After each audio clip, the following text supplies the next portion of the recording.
Good morning, good evening, good afternoon, good night, wherever you are in the world right now. Welcome to the 10 Dimensions of Wellness. I am your host, Cammie Red. We are excited about today's show. On today's show, we have Dr. Shawnte, and she's going to tell us all about what Sister Wells does and how we can actually support her and how we can be a part of this, because I've been on your website, so I know this is something that all women need to experience, or at least just need to hear about what it is that you guys do with your coaching and counseling services, and how you all are helping us be better and be leaders and be well. So Absolutely. I'm Dr. excited to Shawnte, work with tell us you. all about yourself. A little bit about me. I am born and raised in Winston-Salem, North Carolina. Um, Raised by a single mother, community raised by the family. My mom had me and my identical twin sister in high school. And so I always talk about, my mom had us, but we were community raised. The family loved and supported us. Um, my dad was in and out of our life and in active addiction, but now he's clean. And so that's a lot of our work deals around trauma and recovery. My sister's a licensed addiction specialist. And so a lot of our work stems from a lot of that. I am by trade a health educator by through and through. I didn't have the stomach to be a nurse like my mom and grandma. Legitimately, I passed out. I don't have the Listen, stomach for wait a it. minute. I hate to interrupt your story, but girl, you just spoke to my soul. Why every woman in my family is a nurse, right? So my choice, my trade of profession starting out was a chef. Then I moved into nutrition. Um, I was like, sorry, I can't do the blood. I can't do the take the needles. I can't do any of that. That's just not gonna work for me. So when you said that, it was like you almost just spoke to exactly how I felt. I literally would run away when it came time to get my shots. And then my mom worked in the hospital, and we had a great time, like following her around the hospital. And they had a high school program that actually paid us. What is it? A candy striper thing. So me and my sister got to go and shadow. And I thought I wanted to be a physical therapist, but they make you shadow all the therapists. And I didn't know that PT did wound care. Yeah. Nobody told this high school student, and they were unpacking a decubitus ulcer, and Oh, the smell. oh. I just remember I was in the hallway when I came to. They was like, I hit the ground, thumped, and so I knew then that blood and guts wasn't for me. I went to East Carolina University for athletic training, did well in the program, but my heart wasn't in it. And one thing my family, especially my granny, taught me and my sister was to go with what you love. And I remember meeting Dr. David Chenoweth, who was the chair over our worksite health program. And it was like he was singing to me. I remember when he left, I was like, I'm going to switch my major. And I literally had my interview for upper division for the training program. And I called my mom, and she was like, go with your heart, baby. You'll never go wrong. And I called Dr. Katie Walsh, who's still at East Carolina over the athletic training program, and said, I'm not coming for my interview. She's like, no, come up here. And I knew if I went, she would convince me no. I switched my major, became a worksite health student, and literally within a couple weeks met Tawana Jeffries Perkett, who was one of the health educators at East Carolina in student health, and got to watch them do what we call then a peer educator model or peer to peer. And I was Okay. like, I could just talk about sex, mental health, everything in between. And I was like, I can do this. And she's like, yes, not only can you do this as a student, but you can do this as a career. And I was so lucky to have Tawana take me under her wing. And then the grad student at that time was Hope McFadder. And I'm naming these women because they both were strong Black women who took me under their wing and literally poured into me well before I became this great health educator. And then I graduated from my bachelor's degree and had no clue what I was going to do. Not a clue.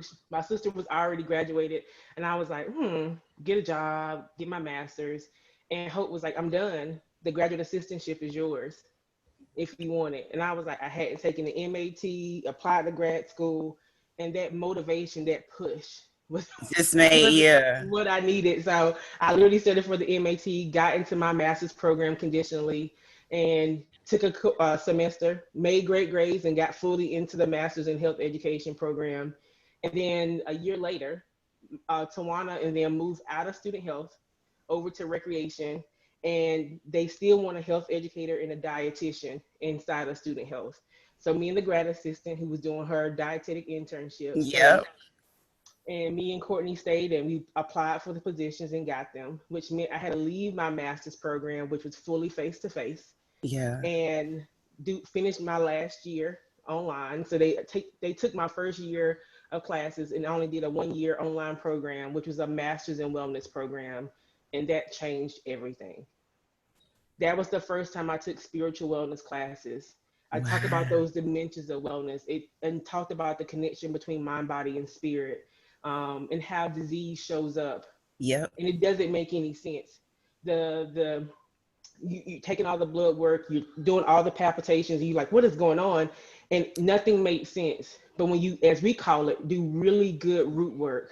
I was going to say when you do what we call root work. Yeah. Yes, yes. And I remember in my textbook, the first three stories was a man who was having heart palpitations. They thought he had a heart attack, didn't. Yeah. The second one was a woman who had an issue with her blood, but they couldn't figure out what it was. And the third woman was having issues around anxiety and depression. And they couldn't figure it out. But once they did the root work, the man was literally dying from a broken heart. His wife was leaving him. The Yep. woman with the issue of blood was HIV. It's well before we knew what it was. What it was. Yep. Again, and then the last woman was just trauma. Yeah. Just trauma. That's, The trauma yeah. that stemmed from her childhood that was showing up as she was literally being re-traumatized throughout her day to day. And that was the first time I had a textbook that made me cry, legitimately.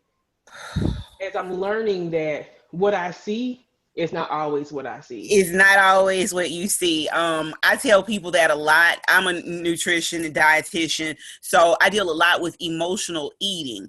And what people don't get is that a lot of the diseases and ailments that we deal with just are general mental conditions and have a lot to do with our spiritual well-being, our emotional well-being, our intellectual well-being. It's all intertwined. And even with depression and anxiety, it has a lot to do with what you feed your body as well. Absolutely. So, But let me go there with you. Let's just talk about nutrition for a quick second, because I used to be twice this size. And me and my sister are in a sorority. We stepped and strolled, and even though we were physically active, the weight didn't go anywhere. And we started seeing a dietitian, and we ended up having weight loss surgery. But one thing we learned throughout that process was, when you have the financial means and you can pay for food, that is a whole mindset shift that we don't prepare people for. One. that, yeah, Two, we had to learn how to throw food away, yes. because you Yes. don't throw food away. Well, see, those are things that we are generationally taught Taught. because of our upbringing, because of our quote unquote trauma from childhood. These are Exactly. things that, like as we grow, we learn not to inflict on our children because of some of the things that have actually transpired in our lives because of that. Because growing up, we all hear you have to eat all your food. You Clean your have to plate. clean. Yeah, you have to clean your plate. Well, guess what? You don't have to do that. As a matter of fact, it's not good if you do. Being able to leave some of that food on the plate and eating just until your body is nourished is what we have to teach our children. Seeing so many kids with childhood obesity, childhood high blood pressure, childhood diabetes, all caused from diet is, really, really saddening. And then, like in my field, what I try to do is I try to educate from the kids up to the parents. I've learned that by educating the children, you actually educate the parents. And they learn too. Yeah, because At the one thing same about time. kids are relentless once they learn something, especially if they learn it's going to kill somebody or it's going to harm somebody. They let you know that what you're doing is not right. So Mm-hmm. teaching children nutrition actually passes it on to their parents by way of their children. So I've learned to just focus on kids. Absolutely. Easy win. Easy win. And Yeah. because of all of that, at first, me and my sister took it as these were things we couldn't control. And then as we went through our career, my sister went in doing health education also from the school sector and ended up switching over, getting a master's, another master's in Mm-hmm. counseling and a PhD in counseling. And in the Go, midst of this, sister. Okay. right, and in the midst of all of this, that's how we meet Dr. Charla Bumel. She is our big sister within Zeta Phi Beta. And she actually was my internship supervisor. And so I did corporate wellness for my internship. Okay. And so she supervised me for a weight loss program for kids. And so we started doing programming together. We were hanging out because we were sorority sisters.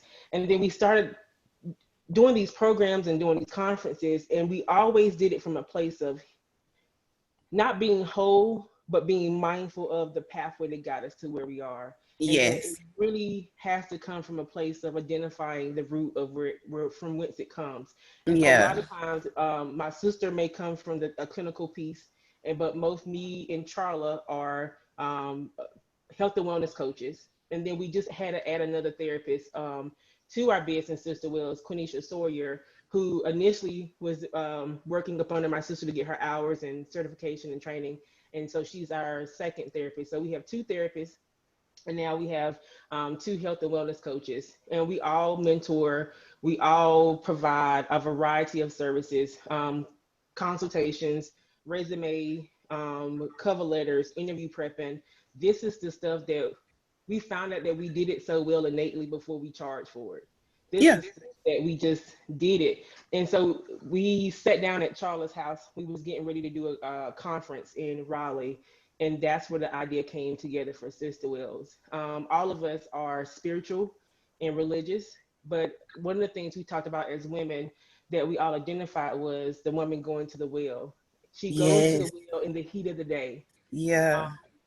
The well is the water cooler. We Yeah. like to talk. I'm trying to go talk to Cammy Red, but I can't Okay. because in that moment I am the black sheep in the Yes, that's context, right. and so she has to go to the well by herself. And at the well, she's identified um, by the higher power as, hey, I know who you are. I Yep. know who I am. But we focus more so on the journey there, that she decides to go and take that journey in the midst of chaos, in In the the midst midst of of pain, everything going on. because she That's thinks right. nobody's going to see her. She's going to go so nobody can point her out, but that's exactly when she gets what she needs. And so we focus on the well-being, a place of what we need, but we got to go get it. Okay. It's the journey to get to It's the the to journey. yes. So I want you to describe the process behind you guys' coaching and counseling program. What it is that you all offer to people when they sign up with you. So Sheree and is the leader. She supervises Quenisha when it comes to the counseling. They have therapy has a variety of different theories, and so cognitive behavior therapy. I know Sheree just finished the EDMR, so they have a variety of modalities and therapy models that they use. So that's Sheree. Now, when it comes to Sheree and Quenisha, when it comes to health and wellness coaching, me and Charlotte went through the same coaching through Real Balance, Okay. and a year behind each other. And the health and wellness coaching is truly from a mindset of you don't have to be an expert to coach. Even though we're both trained as health educators, I'm also a tobacco cessation coach.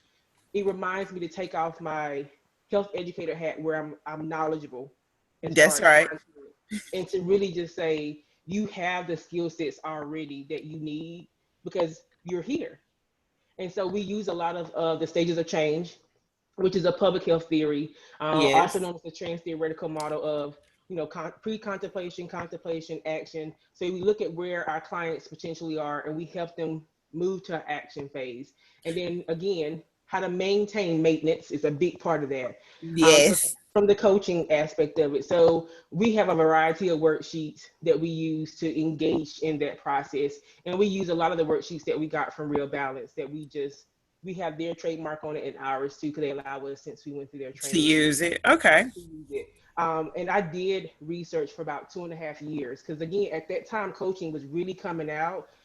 There was no national coaching federation yet. Mm-mm. It had just started to come out. So there was a variety of coaching programs. But when I chose this one, well, COA was on the list and a couple others, but I chose the Real Balance one because the man who created the Real Balance one is a therapist. Yeah. But he created it specifically to remind those who do this work, you don't have to be a clinician, you don't have to be an expert in anything, but let me teach you the framework of How to guide people through that way of their yes. lives. So we Yeah. use motivational It's very interviewing, much, yeah. those type of things. Yeah, it's like the pretty much the basic type of formula that we use in our program with health and nutrition as well. We meet Absolutely. our clients where they are and then Which is guide them. MI. Yeah. Yes. To, Motivational, it's the framework of motivational interviewing is to meet them where they are, but also that's the framework of public health is yeah. to go to them and don't bring them to us. Yeah, So but that's the key with wellness, period. Like, in order to have a successful client or patient in wellness, you have to meet people where they are. I'm often explaining to people that when you force yourself to do something, like when you jump on trends and you look at everybody doing this and thinking I can do it too, and that's when you fail the most. We don't get that. It's small steps to big goals. absolutely. So in the process with health and wellness, we didn't get this way overnight. So your thinking, your mindset, your behavior, your habits, they're not going to change overnight either. So just Absolutely. take it slow, take it from where you are and just keep moving forward. And don't be afraid of setbacks. That's what I'm like. Welcome it. Welcome Yeah. it. It's Look, part of the process. it's And when we part do of life. Like, we all fall down. I think that's the part where we don't talk enough about embracing the failure, embracing the setback. What did you learn from it? And a lot of times when we're doing the consulting piece around professional components, when we're either consulting and working with the client, resume, cover letter, interviewing, the no's are the setbacks. I Yeah. got the interview, I didn't get the interview. I made it to the final round, but didn't get the offer. And those things tend to, as you can probably be aware of, is Yeah. it sends them all the way back to square one. I It don't want you does. to go back to square one. I want you to see how far you've come. From where you used to be. And then I want you to look at what just happened and what occurred and find the lesson in it so that we don't repeat this process again, but we just keep moving forward. I'm gonna throw my shoe at you right now. It's the lesson. It's the lesson. And one of the things I was talking to my newest mentee, I said, when you have experienced trauma, especially at a childhood, something happens where your ability to dream diminishes. Yeah. And so when I work with a lot of first generation students, a lot of people who went through trauma on the coaching side, or just when I'm consulting, and Sheree can tell you from the counseling side, it's pretty much no different. When we start to work with them, that imposter syndrome, whew, Whoa, it girl. rears its ugly head, and it's working through generational isms that Yeah. it is far-fetched and it's beyond sometimes what coaching can do. And that's why it's so beneficial for us to have the therapist and the coach, because I can say, let me That's, pause I you was just, for a moment and let me send you to Konisha or Sheree. yeah. And when they say you can come back, or we will work in tandem, because there's times we work in tandem with each other. Yeah. There's times we had to pause the coaching to send you right back over. When I realized that a lot of nutrition work was emotional therapy, I immediately, like, it was like, oh, I got to go back to school, because in order to deal with some of these things, I have to be able to identify what it is that my clients are working through so that I can also recommend a specialist that is best fit for their needs, because I already know what issues they're having. They're eating their way through their emotions, but I'm not equipped to deal with some of the things that are causing some of these emotional eating issues, like we said, childhood traumas, even adult traumas that they face, or some things that I'm listening to you and I'm crying with you. Yes. And that's the part about, the other part of the work, that a lot of the work that me and Sheree do that is about our faith and our belief in the higher power, is when we sit in our various sessions with clients. Yes. And discernment is everything.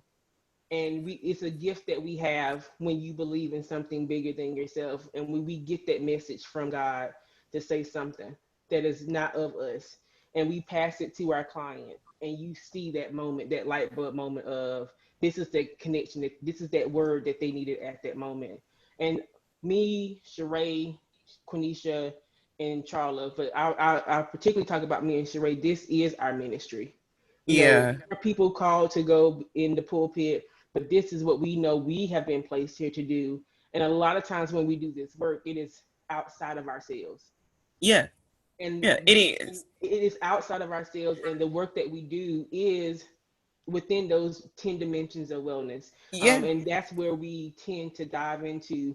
Sometimes they come in with one thing, and we find ourselves working through a variety of other. You actually find yourself working through all 10 dimensions of wellness on a consistent basis. Yeah. But when you think about it, the story that we hear from our clients is one thing, but when our clients allow us to self-disclose when appropriate,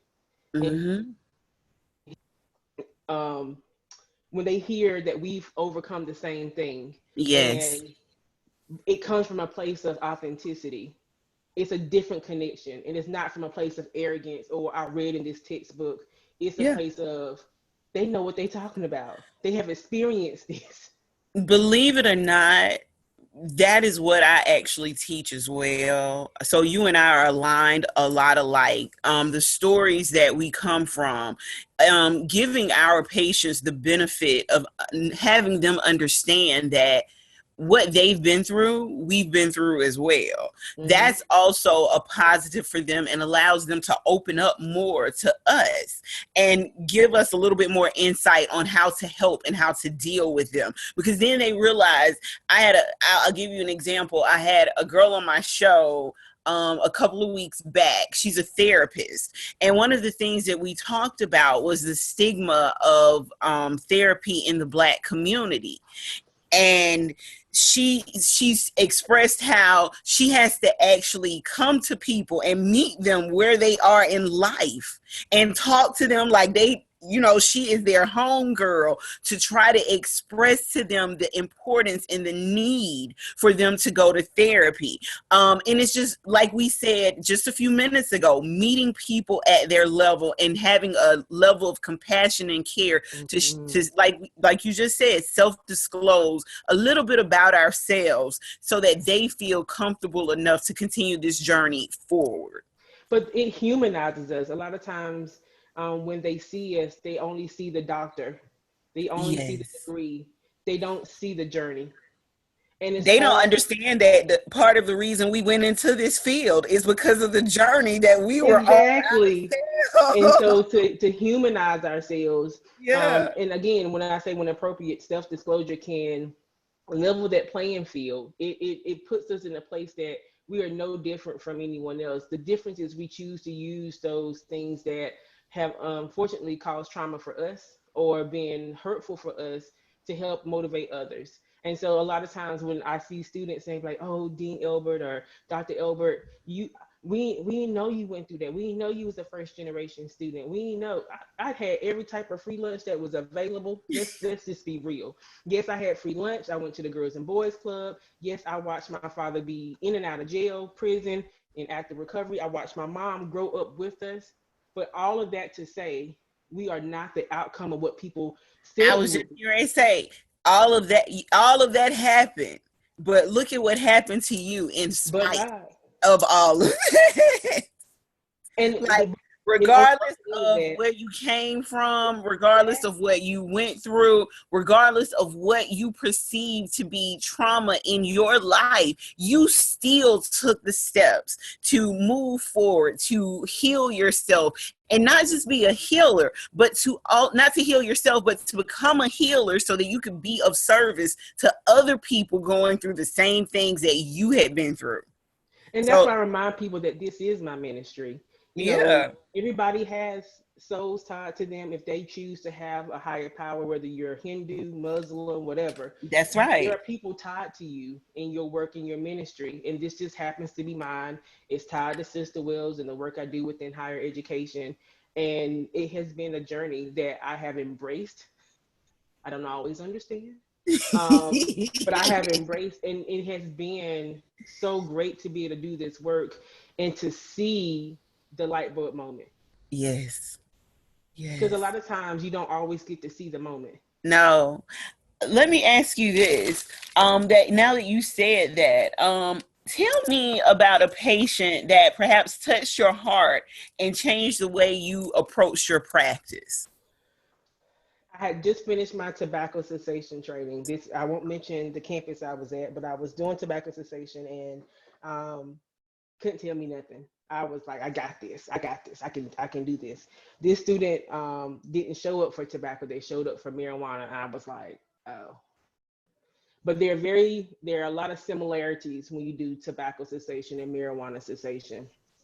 I still use a harm reduction approach for both, Okay. which means if I can't get them to quit, can we reduce the The usage, usage. which is harm reduction. Yeah. It's no scare tactics, that type of thing. But one of the things that made me change my approach was the student was doing really, really good. I didn't prepare the student for going home. It didn't click. I was like, we good, tapering down and the numbers, the tracking sheet, they showing up for appointments. I didn't plan for them to go home. And that's the part when working with underrepresented, marginalized populations, getting to the root. We hadn't went to the root to talk about how they smoked with their family. Yeah, like what their home environment was. You were only dealing with what it was like for them being in school in their current situation, not when they walked away from that environment to another Exactly. one. Yeah. Exactly. And so as that one was going on, I had another young lady come in. It was like back to back. And these two really shifted my engagement. And then the young lady comes in and she's there for tobacco cessation. But not only does she smoke cigarettes, she also smokes marijuana. And something in there I can't shake. I done went through her assessment sheet. She done filled out all her forms. And I'm like, something don't feel right. Like something like how you get anxious, Yeah. heart beating fast. I was like, Yeah. I don't You feel were like getting all the energy feelings that something wasn't right about this I situation. said, I'm not getting everything. I said, all right. I said, so let's take a step back. What aren't you telling me? I said, because this tells me what you want me to know. What aren't you telling me? So I can get a bigger picture of what it Of what's is. really going I said, on. so let's Yeah. go back. When did all of this start? And she took the deepest breath I have ever heard. And that's when the tears started.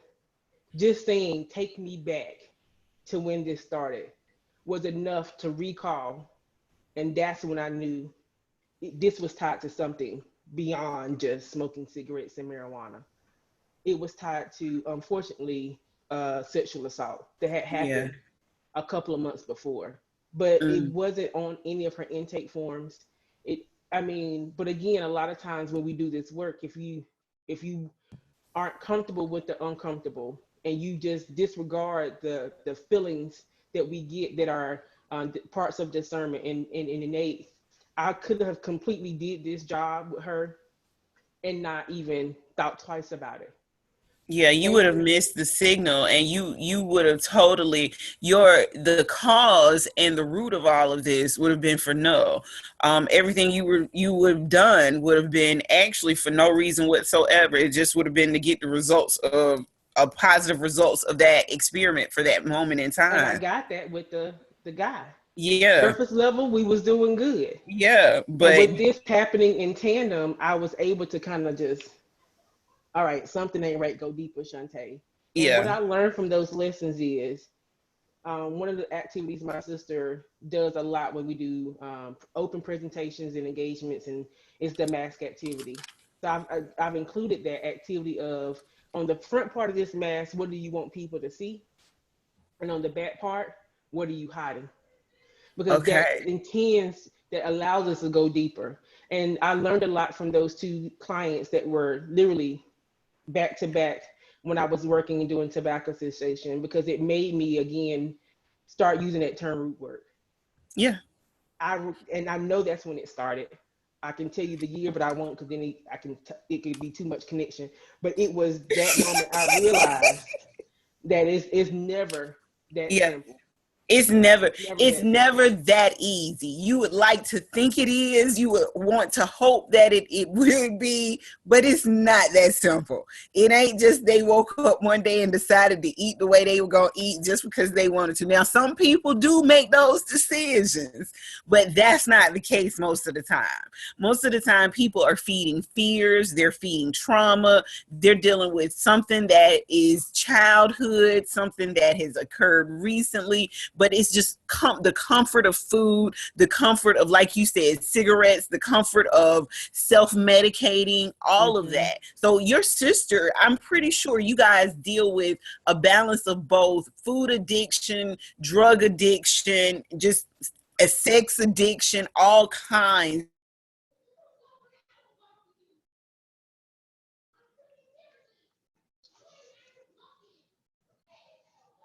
I'm sorry. I said it's one of the things that, and I think I hit mute by mistake, just waving my hand. Oh, I said, what's one of the things your program has done for one of your clients that you guys didn't expect to happen? I think one of the things that has happened through the mentoring aspect of Sister Wells is that those mentees becoming mentors themselves. It Okay. is a breath of fresh air to see those who initially started off as a mentee of us. And now, when we are working with a client that can use some of theirs, like, I'm a health educator, but I'm not on the ground face to face doing it as much. So now I can put them in contact with one of my mentees who is still doing health education day in and day out. I'm an administrator now. And so to be able to come full circle and say, all right, I mentored you, now you know the expectations for you to pay it back, because at that time we were charging for mentoring, and we don't charge for mentoring in that aspect either. Now consultation is different, but for mentoring, the expectation is that you pay it forward. You don't take Yeah, all that of your you be the knowledge and one sit to, on it. yeah. And so to pay it forward and to watch them become the mentor and watch them take on some of the same work, and then I sign them up. So when I do, a lot of times I do a webinar or something, I'll invite them in and I may open up, but I was like, all right, Jasmine. One, I got two Jasmines, Jasmine Jones, Jasmine, go for it. And again, I let them start taking the lead, because you got it. Yeah. That is, to You me, the doing it, best you part of that's the it. work you want to do. I've mentored you, I've guided you. Now it's time for you to get out there and show people what I've done. And we got Quenisha, which is one of Sheree's mentees, who's Yeah. now working with us. Prime So example. When you do it right, that's what the outcome is that's seen. what'll happen. That's true. So I have a twofold question for you. It's two parts. The first part is, what's one of the common myths about women in wellness that you all run into? And what is one of the biggest challenges that you all face when it comes to working with women in wellness? I think the biggest challenge is that, one, we're all voluptuous, plus size women. And even at our smallest, we're still quite shapely. And we don't look The like part. the part Yeah. of it. We don't And look I the part. remember, right. And I remember when I first got into the field and Sheree got into the field, and while we've all gained weight, lost weight over the years, we don't look like, some of the health and fitness gurus out there, and that's their lane. And so that's some of the things that we have um, had challenges with. And I think, we're okay with that. I think, Well, go what ahead. I've learned is, and this is just me speaking sister to sister, me to you, we are shaped differently. We all look different. We are all shaped different. We have different body types. Going through this health and wellness journey on my own, just as a Black woman, my body weight goes up and down. The way I look, my shape, like to you, I might look extremely shapely, but I might wear a size 6, whereas somebody else wears a size 6, doesn't look like I do. Okay. They might look like a stick in a size 6, whereas you looking at me and I'm still curves and shape, but I'm also at a size 6. I also am the same size that I am at a size 12, but that's because my body shape, my body structure, and who I am, and just my body makeup, that melanin in me is a little bit different than everybody else's. So even with my clients, and I'm sure you guys run into the same thing with African American clients, you don't have to look super skinny to be healthy. That's not the goal. That's not the key. That's not how it's supposed to be. What's important is that you're actually putting the right things into your body and at least trying to maintain some type of activity to keep yourself limber and flexible Absolutely. throughout the day. Absolutely. And one thing about Sister Wells, we affirm all people. We are affirming. Yeah. Dr. Blumel has a partner, and we affirm everybody. So we have clients who are LGBTQ plus. We have Yes. heterosexual clients. That is not the norm, especially a lot of times for those of us who are African American, because we were taught. A lot of Yeah, us were there we taught go different. with them generational And curses so again. our business has always been affirming. Yeah. Show up as you are. We will use the pronouns you prefer. We will identify you as you prefer. Show up Yes. as who Just you be are is who it welcome. is. Yeah. Exactly. And Be that has who it been is that you desire to be, and be whatever it is that makes you happy, because the absolutely, end result is your peace of mind and your happiness. absolutely, absolutely. And that's who we are. And, it's funny, we started off as sisters because of a sorority. And beyond that, we are sisters in life. I mean, we love on each other, we cover each other, we pray for each other. Our partners are all good friends. I mean, that's something that you but couldn't but two of y'all are put actually biological sisters, right? yeah, so me and Sheree Rogers are identical twins. So yeah, we're identical twins, and then Charla is our big sister. So, but we've Okay. all been close since, let me see, 2001. That's when we all Okay. met. I mean, and we have been inseparable since. I'm sure Charla would say we were the little sisters that probably got on her nerves, but yeah, that was us. And I mean, the first time I started doing programming with Charla, before I became a Zeta, I got to go and see her do. Her expertise is in sexuality, and I watched her do some sexual health presentations. And so by the time I became a Zeta, this is before Sister Wills, I was going to some of her presentations for the graduate program she had when she's teaching graduate students. Um, and I remember the first time she took me to a sex toy shop, I was like, I'm going to get in trouble. Let me get my scarf or my hat. Can't nobody see me. I'm gonna park on the side of the building so they can't see my car. Cause Greenville, North Carolina is really, really small. Oh, I Um, know what Greenville, North Carolina is, girl. yes, I actually had a wellness center in Myrtle Beach, South Carolina. So, yes. And yeah, I remember she was like, "Why are you coming in here looking crazy? Walk in here, be bold." like own who you are, And I okay? remember learning, I sat in on one of her sessions that she did, not the one through the graduate school, but an after hours program she did. And there was a older woman in there in her 40s who had never had an orgasm and had been married for a couple decades.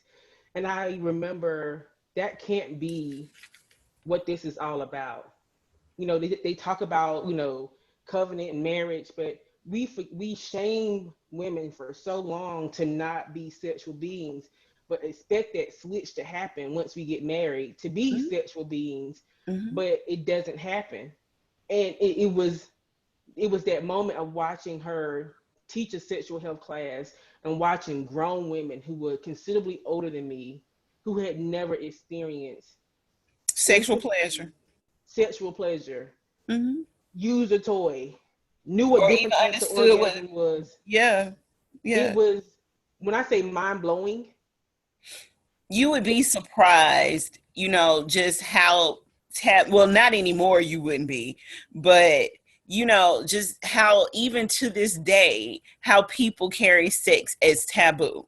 oh, Like it's a conversation they're not supposed to have with each other.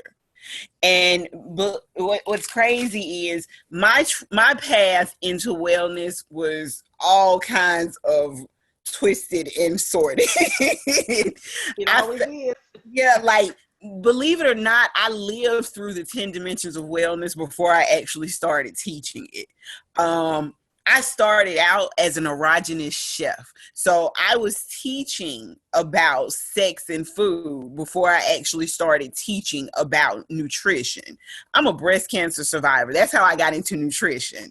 But prior to that, you would like the thought of sex and actually having a conversation about sex with your married partner is taboo to people. And I found that part right there to be particularly surprising for me, especially with teaching couples how to spice up things through the kitchen. Like I had a class that was called it was an erotic cooking class, and our tagline was taking it from the kitchen to the bedroom. Oh, I like that. So,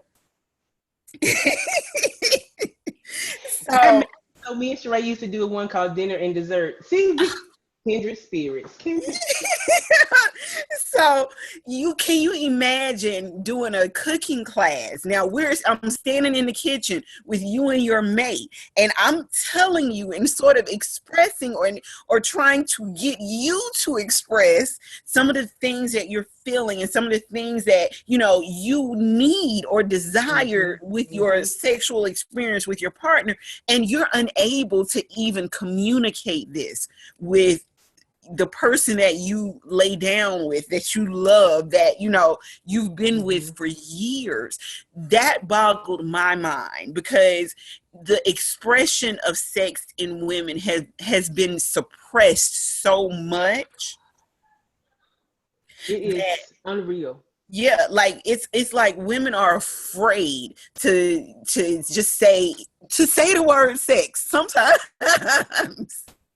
It's like you're speaking a curse word to them. You can say sex and their face gets all tight and their eyes get all big and they're like, oh no, are we going to talk about this Mm-hmm. now? But that's a fear factor for us. And that's also, that causes, now check this out. That intertwines with your emotional wellness, which causes anxiety for you, your social wellness, because it causes, when Mm-hmm. you get in social situations where you do have to talk about sex, you become extremely uncomfortable about it. So everything ties in together, and people don't I cannot express that enough, how people really don't get that sex, food, crying, walking, it's all this, your body absorbs it all. it's it's all tied in together. Yep, yep, yep, yep, yep. Ditto. Ditto. Now let me ask you this. This year has been a year of woo. So, what's the biggest surprise that you've had this year? And, just how did you either embrace it, overcome it? Just what have you, there have been so many things that have occurred in 2020. I don't even know where to start. So, A lot of people have looked at 2020 as a crazy year, a bad year. But for me, 2020 is probably one of the best years. So our youngest child is 2, and he has Hirschsprung's disease, and so we've had 2 years of surgeries. Okay. Summer 2018, summer 2019 is, 3, 4 surgeries. Right. So this is the first year of us having checkups that have went well. So Oh, this has been a year of affirmation. Uh, Postpartum was horrible for me after having him, because a lot of times people don't talk about, you pray for a healthy child and you don't get one. And I yeah. got a lot of, well, God won't give you more than you can bear. Please don't. Yeah, don't do that. Yeah. And I got a lot of those religious colloquiums, and People, they mean well, but they have no well, understanding no of how. clue. Yeah. Yes, and so having that, I was also finishing up my dissertation, and I defended. So the past 2 years have been just two tough years, and weight gain, losing and gaining. Over 2 years, it has been a stressful year. But what I have seen come out of 2020 has been a couple of things: affirmation and Yeah. reminders of who I am. Munchkin has had 2 checkups where the surgeon at Seattle Children's has just given him 2 check marks. One more check That's so awesome. yearly, yearly checkups, which is a huge thing for any child with Hirschsprung's disease. So we are on the cuff of getting there. Yay. Look, I'm just like hand claps, applauses Yes, all he's around. doing good. He's gaining weight. And then, I finally joined a national board. So I'm on the board of directors for American College Health Go, Association girl. and for NASPA for our peer education advisory board. I had a chance to engage in some opportunities with a couple of groups where I did some things that I was so afraid of. I put some numbers out there that I was afraid to say, and I got yeses. I was And getting ready to say, see, sometimes those fears are not really fears. That's just an energetic field around you, just, telling you that right. something is about to happen. And so for me, 2020, it has had moments of just, this sucks. But it has also been a year of affirmation and a reminder of what's to come. And Yes. even in the nose of even in the nose I've gotten in 2020, what my cousin reminded me of is a screen door, not a closed door. That's God still right. gave you a chance to see what's to come. That's the privilege of it. And that is what makes it exciting. And also expanded the ability to think and to dream. A lot of times when you grow up, again, as I said, you don't dream out of You fear. don't Like take that time. you don't think. I didn't dream about being an associate dean. I didn't dream about making 6 figures. That wasn't even on my Your radar. to-do, your list. No. No.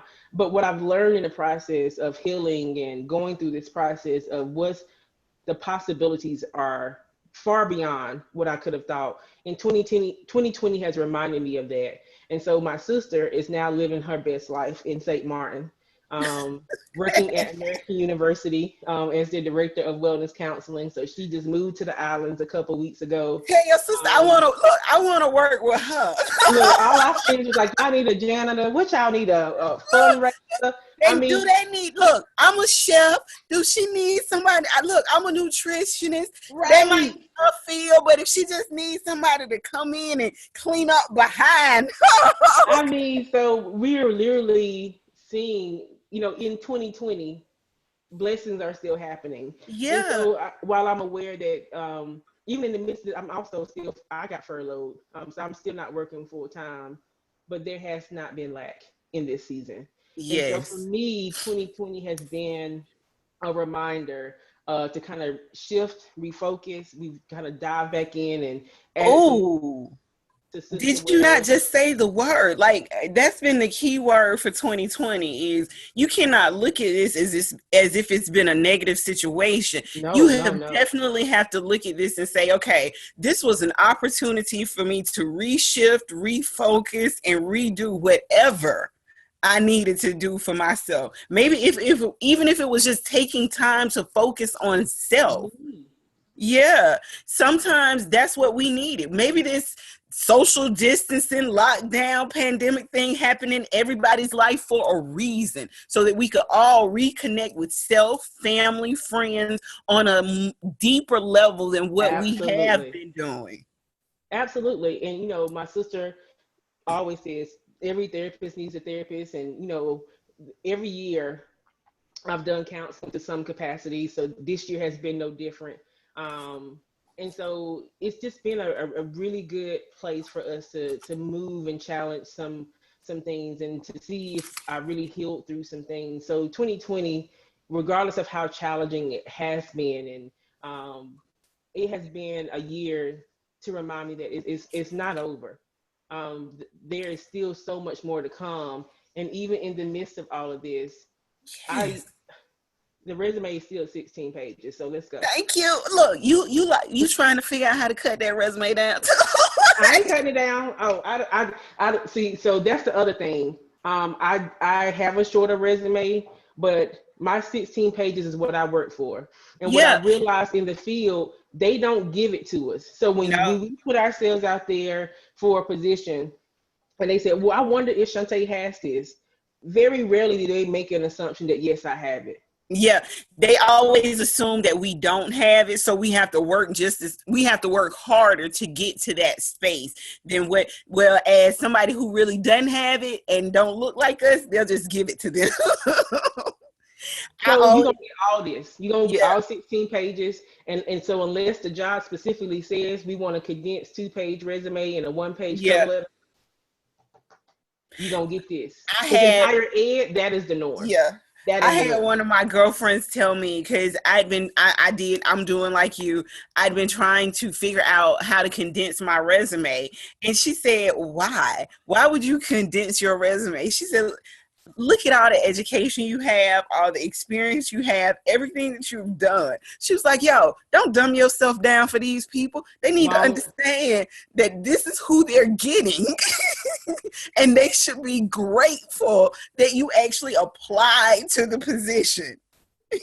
So I'm there with you. they Okay. can't see my facial expressions right now, but I'm just saying yes. Yes. Yeah. Because again, I had a chance to talk to some colleagues that do similar work, and I've applied for every job I've gotten. Yeah.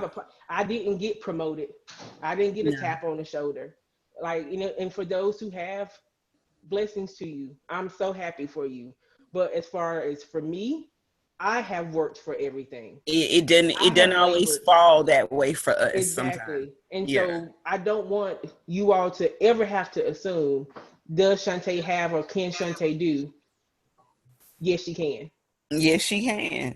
That's And can very I true. just add a part to that, Cami? I know we're talking about these dimensions, and one of the things a lot of people talk about when it comes to like to intellectual wellness or emotional wellness, this word humility. Yes. I had a conversation with a mentee who got feedback that he wasn't humble enough, and I said I really want to know what they meant by that, because for me it is a very triggering word when I see statements of be humble, you know, Yeah. have humility. Are, What did to me it feels like you're trying to make me dim my light. Yeah, that's what I was going to say to you. What did they mean by that? Because that doesn't sound like, now it could be, you can say it in a positive manner, but that word humble is a trigger word. It it It's it it doesn't sit well with me, because usually when they're yeah, using it, there's like, "Would be humble. Don't be out here." When I submit a 16-page resume, well, you need to be humble, Shawnte. Don't be out here. What do you mean by that? I you worked mean for you this. want me not to be my great self that I Right. Like ain't? I'm trying to understand. Look, help me to understand what Yeah. you are trying to display or trying to inform me to do. Because You what I know, realize is humble doesn't mean I can't be confident. yeah, Humble doesn't mean I can't be authentic. Humble doesn't mean that I can't remind you of my worth and what I that's bring to the right. table. Because remember, we haven't been known to be invited to the table Shawnte has had to bring her own table and chairs to this table and sit Girl, beside me. what you Y'all know what y'all you see talking me over about? here. We not invited to the table. They half the time they lock the door so we can't get in. We Right. we be outside, Jimmy opening the door ourselves with our own folding table and folding chairs. Talk about you ain't gonna keep me out of this. Don't worry about it. I got you, boo. And so because of that, when I talk about, some people call it career or occupational wellness, all that impacts our emotional well-being. And you got Yep. the imposter syndrome. We question ourselves. So when Yep. people start saying to be humble, my question is, well, which version of me do you want me to Do show you up really today? want me to show you? Yeah. You Because want the version of me that you want to see, or you want the real version of me? So, I don't know. But what I will say in 2020, as I look at those dimensions, I live them authentically. I live them out loud. How I'm talking to you is how I engage with everybody. I want the students, my clients, my subordinates, those I supervise, to see all of me, yeah. which means they also get to see that part of me that is spiritual, that believes that this is bigger than me. I want you Yeah. to see what guides me, what does make me fall on my knees, and reminds me about what this work really means. And so for me, when I talk about dimensions of wellness, it's being reminded to dive into each of those dimensions on an ongoing basis, to do some daily checks, weekly, monthly checks on, hey, where are you staying right now Yeah. in these Finding dimensions? balance in all of those facets of And your life. sometimes that balance is not even there. And that's why Mm. I've started to challenge myself from the balance to be, are you even aware of where Yeah. you are? And because I would say for the first 12 years of my life, it was about balance in those dimensions. But I will say the last couple of years, I've started to take the balance away and go to more, are you aware that these dimensions are there? Are you aware of where you stand in these dimensions? That's very true, because there are a lot of people that are not even aware of where they stand in those dimensions of their lives. Because when I go, I have a questionnaire that I have my clients fill out, and it breaks it down, each of those dimensions, into Same here. questions. Same And here. when you start to get into those questions and you ask them questions and they don't even understand those questions, or they don't have answers for those questions, then you start to see a little bit of where their life is lacking and where some of their issues, or I'm not even going to say issues, some of the things underlying are taking place, Mm-hmm. and some Mm-hmm. ways in which you can sort of incorporate ways to help them through that. But a lot of them are not even aware, or they don't even know how to start, let alone balance those areas of their lives. So Absolutely. I'm right there with you on that. Now, let me ask you this. This is some fun questions I have, because we're going to wrap it up a little bit. If you could have a billboard with anything on it, what would it say and why? I I would say lately, my quote has been, "Y'all see me now, don't you?" Okay, I like that one. It has been, as I watch me and other women of color navigate this work, specifically in higher ed, and that moment of when it starts to switch over and people recognize our expertise in our work, and all of a sudden the calls and the emails are overflowing. Yes, And the conversation we all had was, "You see me now, don't you?" And right. what made you not see me when I was doing this same work before? And so I put that there as a reminder of the labor it takes, not only for, you know, Black, Indigenous, people of color, but when you add women in there. When I did my dissertation, they talked about the glass ceiling, but when they talked about it from women, specifically Black women, we referred to it as a concrete ceiling. It Yeah, was impenetrable. We couldn't even see through it. you And can't so see through it. you can't look around it. You just like, I'm gonna keep doing it till something happens. And that Um, reminds me so much of, this why I said 2020 has been a great year, because they see me. And my yeah. work is now speaking for itself, but this work hasn't changed. The only thing that The has changed in the past year is the doctor is done. You said something really amazing that it didn't really hit me until you just said it. Is that 2020 is actually, they don't just see you, they see all of us. Um, they see us for the work that we've done, for the work that we're doing.